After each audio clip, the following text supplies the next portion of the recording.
I'm Irving, and I'm an Adamaniac. Our story today begins at the local ice rink where people are just skating and having fun and screaming.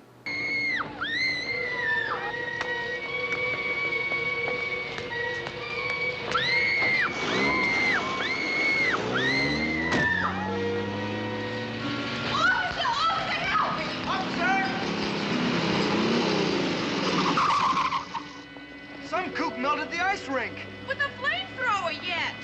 Melted the skating ice? Oh, the horror! What dastardly villain could concoct such a heinous... Wait, he did what? With what? The motorcycle cop pursues them until... How is spraying steam on the road supposed to help him get away?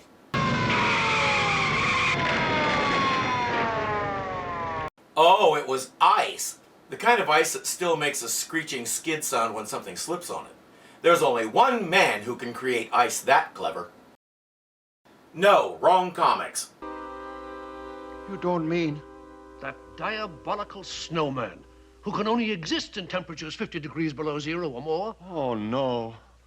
Man with a heart of ice and the cold, calculating brain of the master criminal. There's only one man in this entire city capable of defrosting Mr. Freeze. It took you long enough to say his name. So of course they call Batman because he's the only man on the police force who can handle anything more diabolical than a 12-year-old stealing candy. At Wayne Manor, Bruce and Dick are entertaining members of the local professional baseball team, including their star pitcher, Paul Diamante. Since he's the only one of the group with a name, I'm guessing he'll figure into the plot somewhere along the way. But for now, to the bat poles. Poor devil. Forced to live in an air-conditioned suit that keeps his body temperature down to 50 degrees below zero. No wonder his mind is warped. Batman says this stuff is a signal to him to let him know that Freeze is back in town and gunning for him. Of course he wants revenge. I'm not so sure I blame him. It was an accident, Batman. You didn't mean to knock that beaker of instant freeze on him during the fight in his laboratory. That's not going to matter to Freeze. He's still going to be out to do very bad things to Batman. Nevertheless, I feel it's my duty not only to catch him, but with all the medical know-how at our command, to help that sorry creature back to a normal way of life. But meantime, expect a cold wave of terror, as Batman puts it. Where will he strike first? That's for him to plot and us to guess. We'll use our anti-crime computer in the Batcave. Right, Robin. If there are any new strange occurrences, Commissioner, call us immediately on the hotline. To the Batmobile. Batmobile? Oh, I was hoping we'd get to ride the ducks. Oh well. Next, we see Mr. Freeze's super cold hideout. It's out! Well, Coldwater, what are you waiting for? Christmas? You forgot to turn on my hot path, sir. Oh, Doomkopf. I forgot that you have not the same reverse metabolism as I have. There, nice warm 76-degree temperature from kitchen to table. Where did he get that thing and where can I get one? He can instantly change the temperature in a piece of the room from 50 below to 76 above. Screw the laws of physics, this is science. Freeze reveals that he's hired 5 duplicates of Batman and 5 duplicates of himself, and he's about to turn them loose and make Batman a laughingstock. I will toy with him like cat with mouse. I will lure him right to the scene of the crime. First I toy, then I destroy. And then I deal with the boy. You forgot to finish your rhyme. In the Batcave, the duo have set up a freezing chamber to torture themselves with, apparently trying to learn how to survive in 50 below temperatures long enough to take down Mr. Freeze. It's not going well, as evidenced by the fact that Alfred just had to bring Batman some hot tea, and Batman's hands are shaking so bad he almost can't drink it. Oh, dear me. How very distressing. And this freezing chamber contraption, if I might make so bold as to inquire, sir, would that be some sort of defense against Mr. Freeze? Not that.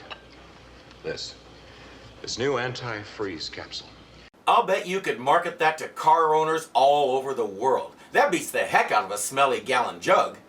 At police headquarters, reports of seeing Batman are coming in from all over the city, and every cop wants to know, what's wrong? Why is he in my area? Commissioner Gordon brilliantly susses out that they're imposters and calls Batman. Batman and Robin map the locations of these phonies. Holy schizophrenia. If you're all these places at the same time, you sure are spreading yourself pretty thin. Notice the pattern. They all seem to be moving in to the center. 44th between 5th and 6th. Leaping Lumbago! The Diamond Exchange! Shouldn't that be Holy Lumbago? And how does Lumbago tie in with the Diamond Exchange? Robin's dumb expletives are supposed to have something to do with the subject at hand. Is he saying Batman's getting old? But of course, diamonds. In the vernacular of the underworld, ice. At the Diamond Exchange, Freeze and his men have reached their main target, the Star of Kashmir Diamond. Just then, a guard manages to hit the alarm button. 9! No guns!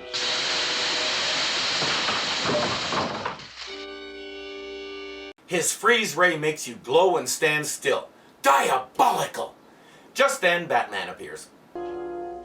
Like one big happy family, huh?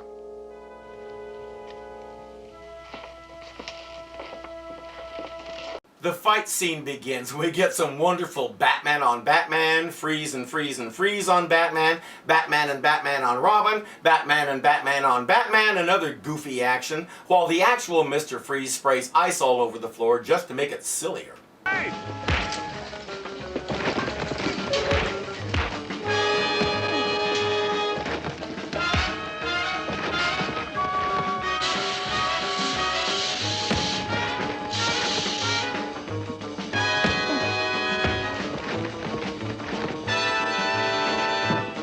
While all that's going on, Freeze and his men make their escape into their van. Freeze notices the Batmobile.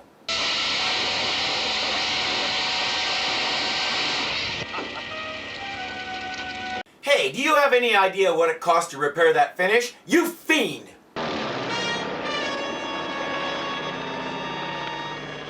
Note to self, redesign the Batmobile with the engine in the back, and give it an antifreeze capsule.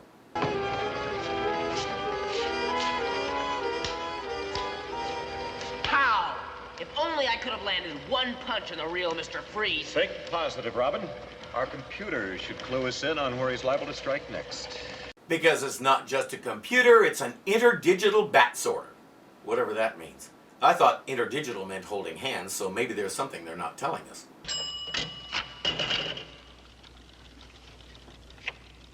Jewelry shops? Why didn't I think of that? Because you're not interdigital, of course. Come on, you guys, you're gonna have to link up to be as smart as the computer. Don't be shy, it's not weird or anything. Especially in 1966. One thing we know for sure. Mr. Freeze is out to steal all the ice in Gotham City. On the contrary, one thing we know for sure is that he's not out to steal all the ice in Gotham City. But I thought you said... Otherwise, why would he leave a fortune in loose diamonds on the floor of the Diamond Exchange? Yeah. These cards indicate the most expensive diamonds in the world and where they're located. Circle the locations on the map. Because, of course, they're all in Gotham City. Except for the most expensive one. But that's not in Gotham City. It's owned by the Princess Sandra of the Principality of Molino. That's it. The Giacchio Circolo. English translation, ice circle. I'm studying Italian. Excellent. Circle for zero. Zero temperature. Owned by the Princess Sandra. Who's flying to Gotham City? For the charity baseball game. Tomorrow afternoon. Tonight. But the game's tomorrow. But she's arriving tonight. And she undoubtedly brought the diamond with her because the plot requires it. I just love the flying leaps of logic they make in a scene like that. When they die, scientists should study those brains. Meanwhile, in the royal suite of the Gotham City Hotel, the princess is acting like a princess, which is to say, a snobbish bimbo. Princess Sandra, formerly Sandra Carlson from Brooklyn, tends her social affairs. Okay, that explains a lot. And by the way, where is the Republic of Molino? Molino, not Molina. Call the ambassador and tell him that I'll be able to receive him on Thursday at 2 p.m. and make sure you talk to his wife. Freshly cut flowers for the dining room. Thank you, Gabriel. And I'm expecting 30 people. About that time, some guys deliver a huge wooden box that says it's for Her Highness from the Republic of Molino. I wonder what cut of beef this is. It's cold cuts. Commissioner Gordon calls Batman and tells him they're getting a signal from the special alarm he told them to install in the royal suite at the hotel. They just figured this whole scheme out less than 5 minutes ago, and already they told the police, and the police put in a special new alarm. Got it.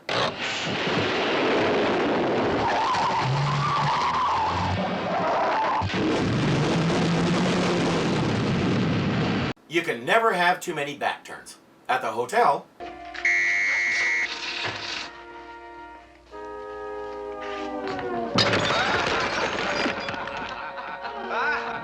that got dark in a hurry.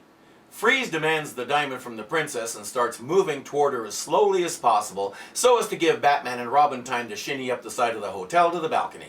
No! No! Nobody says no to me, never.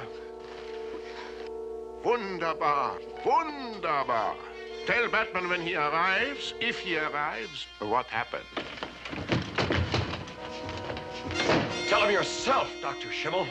Dr. Schimmel? I thought his name really was Victor Freeze with a German spelling. Who the heck is Dr. Schimmel? Alias, Mr. Freeze.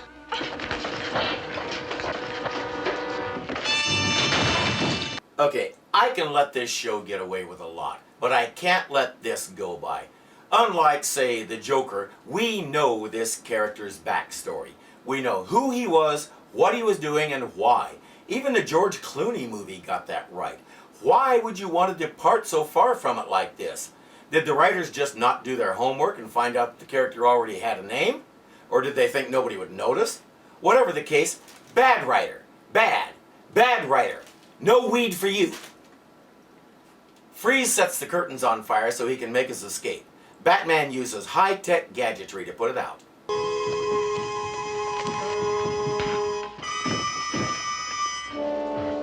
Fire under control. He doesn't have a bat extinguisher in that belt, I guess.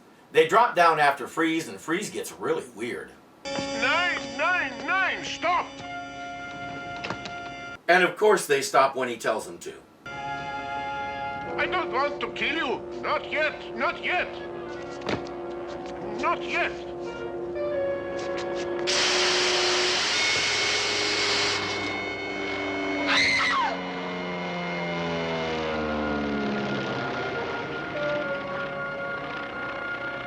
If he just killed him, isn't that strike 3? Or at least a ground out? I